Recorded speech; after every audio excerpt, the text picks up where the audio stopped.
is Tom Duty, middle-aged American living in New Jersey near the Lincoln Tunnel. If you were to visit my website, you would type Howdy Doody into Google. You'll find the correct spelling of the famous puppet. You then combine Tom Duty and a Google search for my site. This is, I'll be turning my camera off in just a moment. Kauai, the publishers towards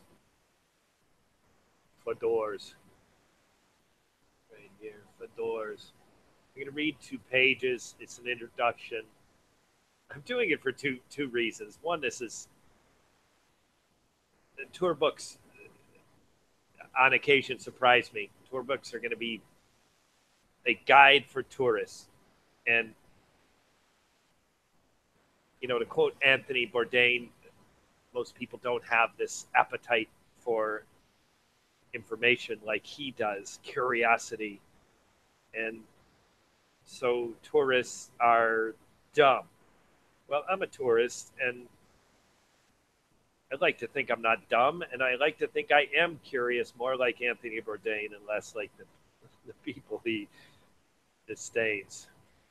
Or he doesn't, he just mocks them, and he does it better than I ever could. However, tour books are writing to people who read tour books, and this one is remarkable. So that's one reason. The tour book has uh, surprising depth in this introduction, in this content. And then, secondly, reason is because Barack Obama is mentioned in this paragraph. The camera's going off.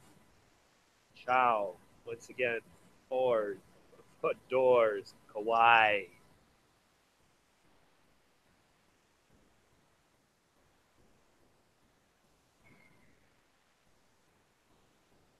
Kauai and Hawaii today. Reader's note before I get started. I've been listening, paying attention to Kauai lately, and it seems like the more appropriate way to spell Kauai is Kauai apostrophe I. And locals seem to say it Kauai, Kauai, and that's too clumsy for me, so I'll be saying it the way it's written.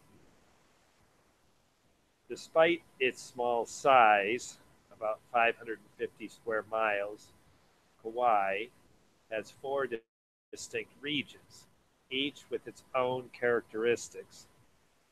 The windward coast, which catches the prevailing trade winds, consists of the north shore and the east side, while the drier leeward coast encompasses the south shore and west side. One main road nearly encircles the island except for a 15-mile stretch on sheer cliffs called Napali Coast. The center of the island, Mount Waialeale,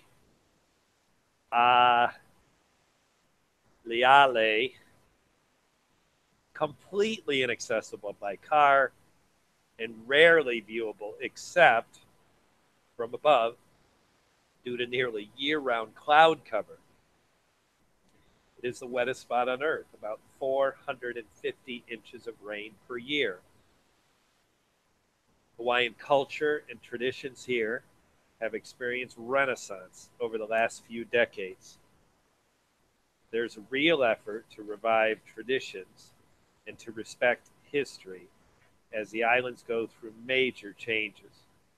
New developments often have a Hawaiian culture expert on staff to ensure cultural sensitivity and to educate newcomers.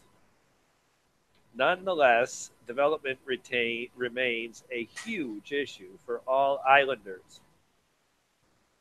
Land prices are skyrocketing, putting many areas out of reach for native populations. Traffic is becoming a problem on roads that were not designed to accommodate all new drivers. The island's limited natural resources are being seriously tapped. The government, though sluggish to respond, at first is trying to make development in Hawaii sustainable as possible. Sustainability.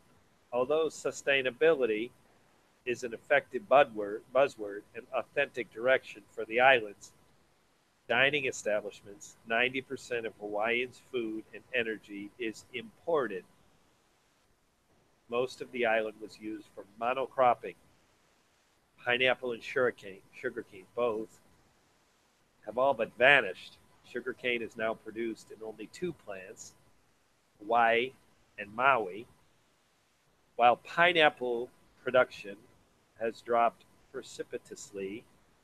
Dole, once the largest pineapple company in Hawaii, closed its plants in 1991 and after 90 years.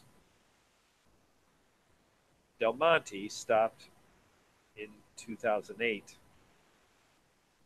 The next year, Maui Land and Pineapple Company also ceased its Maui Gold pineapple operation, although in nearly 2010, a group of executives took over one-third of the land and created a new company. Low cost of labor and transportation from Latin America and Southeast Asia pineapple producers are factors contributing to the industry's demise in Hawaii. Although this proves daunting, it's also set the stage for great agricultural change to be explored. Back to basics agriculture. Emulating how the Hawaiian ancestors lived and returned to their simple ways of growing and sharing a variety of foods and becoming a statewide initiative, Hawaii has the natural conditions and talent to produce more diversity in agriculture than it currently does. The seed of this movement thrives through various farmers, markets, and partnerships between restaurants and local farmers. Localized efforts such as Hawaiian Farm Bureau Federation and collectively leading the organic and sustainable agricultural renaissance, from home-cooked meals, casual plate lunches, to fine dining cuisine and sustainable trailblazers, enrich the culinary tapestry of Hawaii and uplift the island's overall quality of life. The over 10 billion tourism industry represents a third of Hawaii's state income. Naturally, this dependency causes economic hardship and financial meltdown of recent years. It affects tourists' ability to visit and to spend.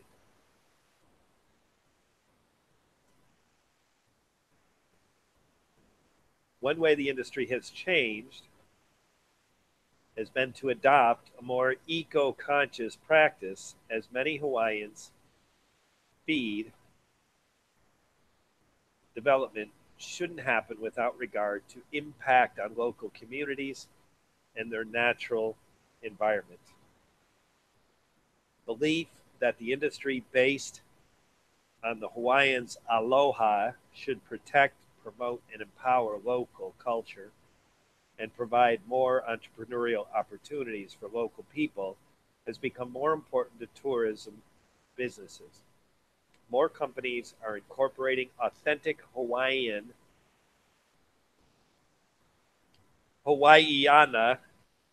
in their programs. More companies are incorporating authentic Hawaiiana in their programs and aim not only to provide a commercially viable tour, but also ensure that the visitor leaves feeling connected to his or her host. The concept of kuleana, a word for both privilege and responsibility, is upheld. Having the privilege to live in such a sublime place becomes with a responsibility to protect it.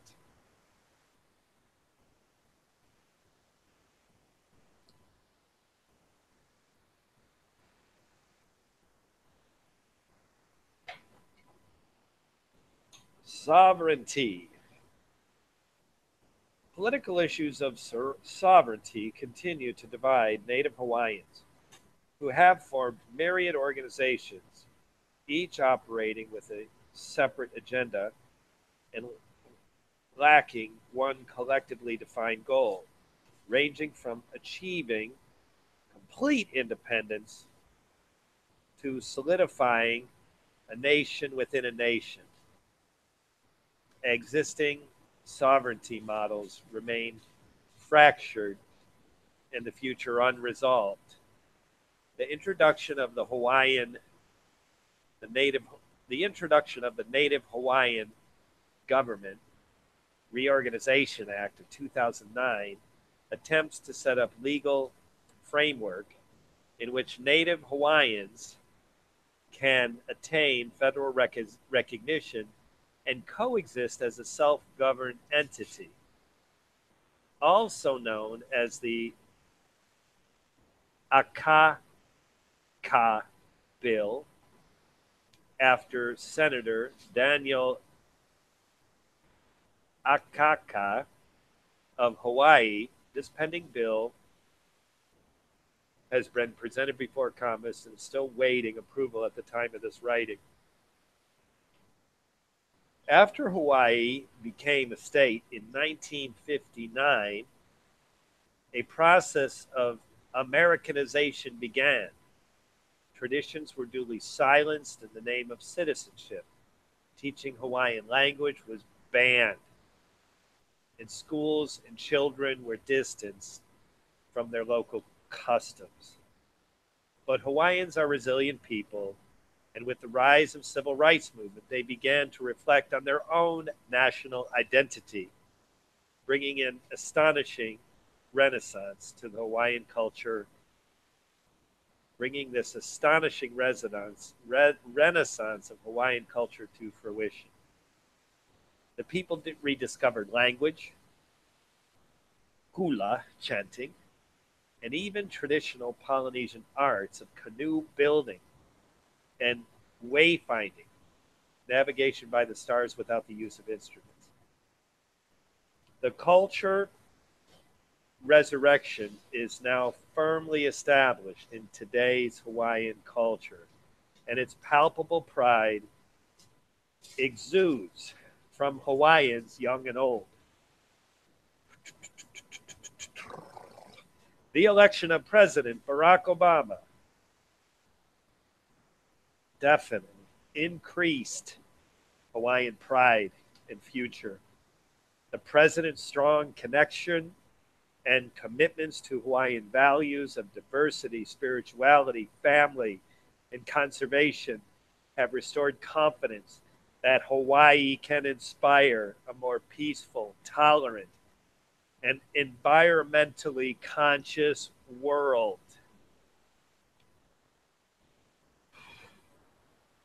Amen. Alleluia. Assalamu alaikum. This has been Tom Duty, middle-aged American living. Those words were not in the text. The final words of the text were world, conscious world.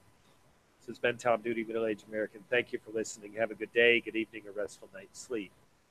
Ciao.